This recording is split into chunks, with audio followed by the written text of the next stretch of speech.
Hey y'all, it's me, Gia Peppers, award-winning journalist and host of More Than That.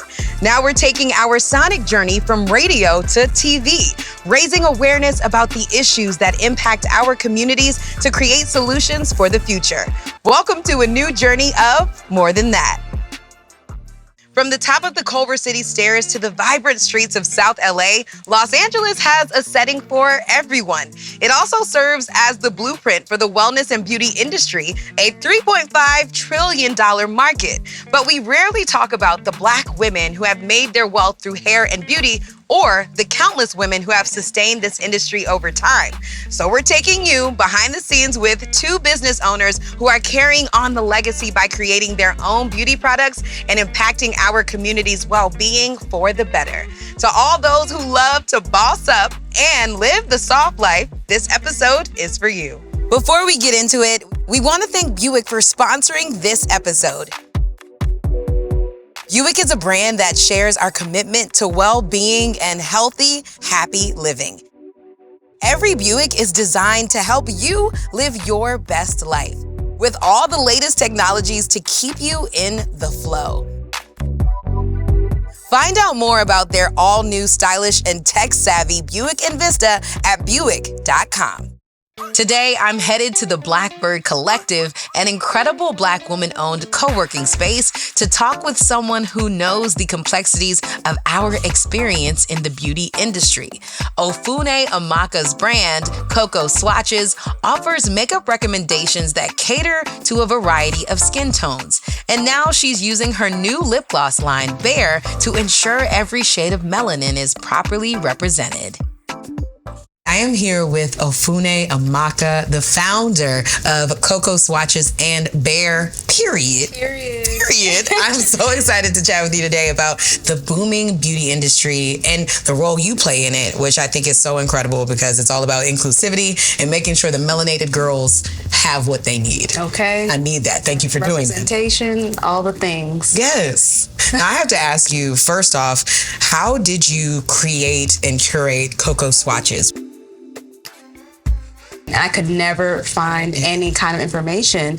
And so I was like, I wish I could just have a place where like all of these like just photos, swatches were just in one place, and I could just go and and also share so we can all have this information because we all need it. And so that's just how it started. It was like I wanted just a place to aggregate all this information for people, and once I started to do that and learn myself, I was able to actually start sharing more. I love that. I love that the community started growing because you saw a need. When you first started the brand, I'm sure, your mission was around inclusivity. In practice, what did that look like for you? Yeah, so I always say inclusivity is like 360 because I think that it's not just like what we see in front of the cameras, right? I started to realize it's not just about what these campaigns, the beautiful things that we see look like. It's also about our shopping experience. Why is like only the pink shades called nude, for example, but like the brown shades aren't, right? Like these are very like kind of microaggressions that we don't think about, but like they matter in a shopping experience for someone that looks like you or I. Yes. BARE period is out here, and we're gonna get into some of that right now because I wanna try on all the BARE period products, and we're about to show you what it's like to swatch. So you ready? Yes, always ready. It's literally just what does a color look like on a surface. So like you can see here, we have a black surface and we have a white surface. And when you swatch on a surface, you can see here that the color that you're swatching on is really gonna dictate what the product looks like. So really the skin tone you swatch on, what you actually swatch on is really gonna tell you what type of makeup you're looking for. Yeah, that makes sense. And you now have created a couple of gloss colors that work for every melanated girl. Right. Where do we want to start? I've created 4 custom shades that are meant to basically encompass and complement all the complexions in the African diaspora. And I am Nigerian, so I have like numbered the shades from darkest to lightest in both English and my Nigerian native language, which is Igbo. So I have picked out 2 shades for you. Okay. This is number 2, which is Ibwa. That's 2 Ibwa in Igbo. And so this is gonna be kind of like a muted purpley brown. But for you, let's start off like a lip liner. So just you're gonna open it up and you're just gonna basically just line your lips with this shade. This is so nice. Yes. You did good, girl. So this is number 3, Eat-Talk. This color. It's like a deep kind of peach. I think this one will be perfect for you for like an all over color. But today you can like kind of put it in the center. So you got that darker shade on the perimeter, and then you can put that lighter shade in the center. Ooh. Yeah. And I love the product is not sticky. Yes. But it's pigmented. Right. And it's like there, like you know you have it on. Exactly. But yeah, there you go. Period. Your little nude lip. I am there. And gosh, come on, black woman. You did that. Now, getting into the fashion game is one thing, but the beauty game is a whole nother, ball game. And I think when we think of women that changed the game in beauty, we have to talk about Rihanna. Right. So the Fenty effect is so like interesting to me because it's like Rihanna really did change the game in more ways than one. Not only did she give us shades, but like she promoted those shades, right? And Rihanna was like, I'm gonna let y'all know that we're here. It's like, you were getting all the feels from Fenty from day one. There's a lot of girls that want to start beauty brands and have no idea where to start. What is one of the things that you always tell people about where to start if you want to create a brand like yours? I think definitely having like that North Star, right? Like I think I very much am dedicated to celebrating Black women. Like it's very much ingrained within everything that I do. It's my goal from Cocoa Swatches to BARE period. Like that is my North Star. And so everything that I do is gonna revolve around that. I love this. I love this so much. I had such a great time swatching. And as we wrap, let's do like a beauty affirmation. Oh, okay. In the mirror, because I think that's really important to do. And I also think that when you put on your makeup, you become, a little more awakened, alive. So you go first. Ooh. And then okay, I'll go. What's my affirmation? What is whatever comes to you? So something that I like to tell myself whenever I get nervous, whenever I'm feeling a little anxious, and I just like I am a person worth knowing. So we are people worth knowing. I am a person worth knowing. I love that. Oh, I really now I want to say that too. I am a person worth knowing. I am beautiful with makeup, without makeup, but especially from the inside out. Period. Thank you so much. Thank you for having me. I'm so excited that people know another Black woman-owned beauty brand. Yes. There, y'all. Yes, we out here. Now that I've learned some new tips for my outer beauty, I wanted to find out more about how our inner work is the key to feeling our most empowered. No one knows that better than my girl, Devi Brown, founder of Devi Brown Wellbeing and master educator and healer. She's made it her mission to create spaces for women to radiate joy and to retool our mindset.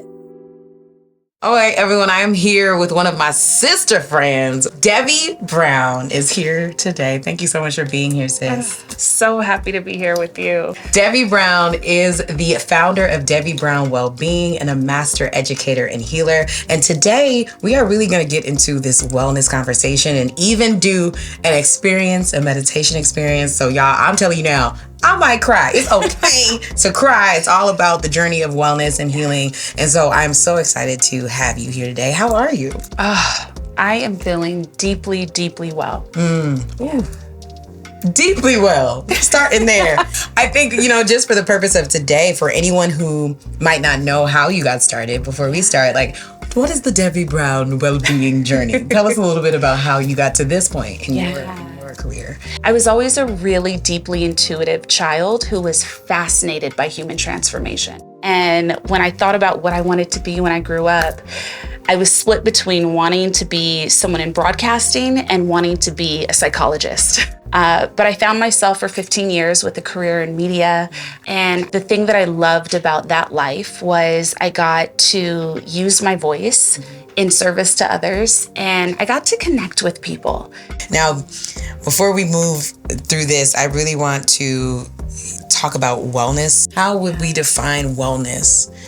It's considered that there are 5 pillars in wellness or holistic health, which is mental, physical, emotional, spiritual. Those are 4 pillars. And then there is a 5th kind of secret pillar of community. These are all the things that are meant to uphold what it is to be whole, what it is to be your full self, your highest self. Your mental, your physical, your emotional, your spiritual, and your community needs are met, are supported, are nourished. and are constantly evolving. Okay, we're about to get into our practice for today. If I'm a person that's never meditated before, what should I do? Where should I even start? I am so grateful for this question because I think meditation is very often something that seems so out of reach for everyone, and it's very literally the most simple thing. Like I'm saying, sit down, be quiet, close your eyes. That's it. It's free, right? It's free. You can do it anywhere. Yeah. I'm excited to get started. Walk us through what we're gonna do today, what I'm gonna do today, and y'all gonna watch. So we're gonna start with a really nice kind of beginner's meditation. This is an invitation to reconnect to your body. But I wanna invite you to imagine almost like there is a string connected to the top of your head being pulled up. So you're just able to come into a little straighter alignment. Let your shoulders be back, down, and relaxed. Your hand position is perfect. Just let them fall at ease in an open position in your lap. And let your belly be soft. Don't worry about holding anything in. We want our breath to flow very freely. And as we're in this space of calm, I want to invite in what is known as the 4 soul questions in primordial sound meditation. Asking yourself the question, but not trying to fill it with an answer here. Silently repeating it to yourself. Who am I? The next question is, what do I really want? And now, what am I grateful for? And the final question, again, reminding you do not have to fill it with an answer. How can I serve? Taking in another deep, full breath in through your nose here. And release. And if it feels comfortable, bring your hands into prayer position in the center of your heart. And allow yourself here to gently open your eyes, floating open. The light in me recognizes and honors the light in you. Namaste. Namaste. Did it right. That was beautiful. Thank you so much. Oh my goodness, I forgot where I was for a second. How do you feel? I feel good. I feel like grateful. There were some things that came up during the questions. Like I noticed my heart, like clearly in a space of these are the questions I'm asking myself on a daily basis. Yeah. And the answer is there, but it's revealing itself over time. So I want to wrap this part up with an affirmation for any of our viewers who might be struggling with self-confidence or even just the wellness practice. What would you offer them? I want to offer 2 things. The first would be an I am statement. It's one of the most powerful, shifting thoughts that you can invite into your life, which would be, I am in acceptance of myself and my life. I am in acceptance of myself and my life. I would also like to say for those that believe in higher power, I do, and I call my higher power God. A phrase that I love saying that I made up for myself many years ago in a tough time was, God, please show me the truth of who I am. It's so outside of you and any judgment, any roles that you play, and it just opens you up to what's true and what's present. I love this so much. I could do this with you all day. Unfortunately, we don't have all day. But Devi Brown, you are such a special human being. Thank you for allowing God to use you in this way. Thank you for answering your call. And thank you for the meditation experience today. And y'all, I hope you took away something as well. We got more to get into with Devi Brown and Ofunne, so stay tuned. After both of these experiences, I rejoined Devi and Ofunne for tea to chat about inclusivity and their hope for the future of the beauty and wellness industry.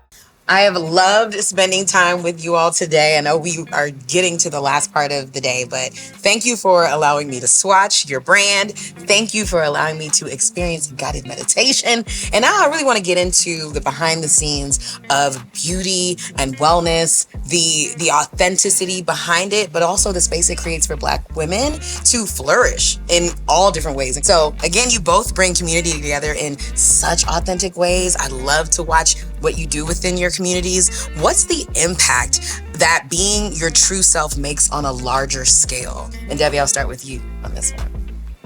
I would say, I feel a commitment to always show up as my most authentic self in every space I occupy, because we don't have to always be meeting one another's representatives. Let's go deep. Let's cut the small talk. Let's talk about things with depth that matters. And so I just noticed that the more that I'm able to do that very authentically, I get so much from it, from everyone that I communicate with. I love that. I totally agree. There is something so awesome about watching you all take up space in the world in the ways of wellness and beauty.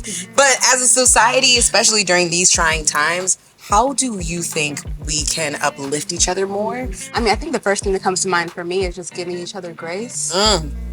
Grace. I think, it's really easy to kind of like look at what someone's doing and judge it. But, I think all of us here know how hard it is to start something from scratch. How hard it is to the hard part isn't starting, it's to keep going no matter what happens when you go through the ups and the downs. And so giving each other grace through, as you mentioned, we're going through a hard time right now. So, I'm exhausted. And especially as Black women, like we can give each other grace. And I think that's important. I love that.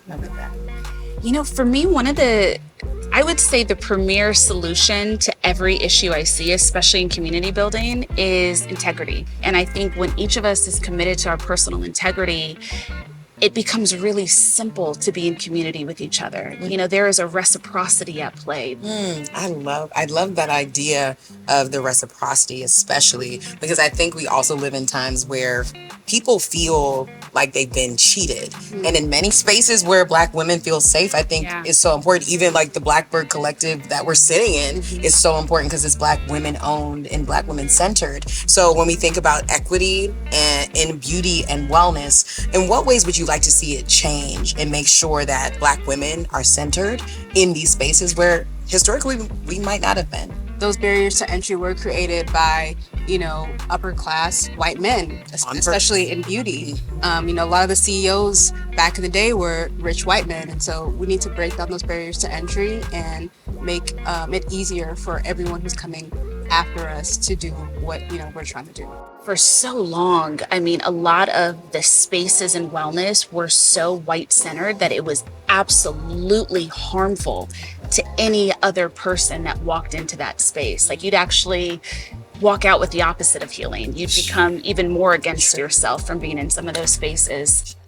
But I have to ask you all, one of Buick's missions is to drive equity and inclusion and to create a world in which women are given a greater sense of well-being. We're talking about beauty, we're talking about wellness. In a perfect world, in wellness and beauty, what would it look like? Yeah.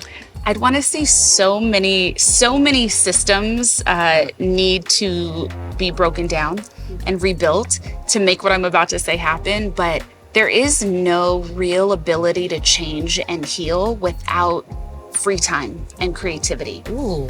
So what I would love to see happen, especially for women of color around the world, is that we are able to do less so we can become more. My hope is that we are able to find the space and stop martyring ourselves and overburdening ourselves so that there is time in the day for reflection, so that there is time in the day for us to care about our bodies, about our brains, about our hearts, to do the things that we need to do for our health and for our emotional lives. So we need space, we need time, and we deserve it. As Black women, as Black people, we're often the thought leaders because, we're driving a lot of culture, right? And so in beauty too, it's like, I wish there was a way to give us the credit that we deserve before and not after. You know what I mean? After we call it out. Right. Yeah. You know what I mean? Like where's like box braids versus, Boxer break. okay, like, those types of things. Like we all know what it is, right? And so it's like when these cultural moments, and I don't really like using that term, but when these viral moments happen, how do we capitalize, for lack of a better word, on that? How do we get that credit that's due? I would say learn to be at peace with your patients, because very often if you are given a vision or if you're a visionary, it means you got it before other people thought of it or believed in it, right? And so sometimes what you have to give is waiting on a paradigm shift, but it doesn't mean that you can't start, because now you can arrive as the expert when the rest of the world is ready. Now you can arrive with the tools and the gifts, the perspective, the ability to really create impact for others. So the more you can cultivate patience, respect patience, grow patience, I think the sky is the limit on who we can be. So I just thank you both so much for being here in our LA episode of More Than That. Thank you so much for being here, Devi. Thank you so much for being here, Ofunne. Thank you. See y'all soon. Thanks again to Buick for sponsoring this episode. Every Buick is designed with well-being in mind to help you live your best life. Head over to Buick.com to learn more about their all-new, premium, and stylish Buick Envista. I'll catch y'all in the next city. In a town filled with storytellers, I am incredibly grateful for women like Devi and Ofunne who constantly remind us to walk with intention, mindfulness, and pride in every single aspect of who we are. I hope that today's episode reminds you to experience the beauty of your story and to follow your passions.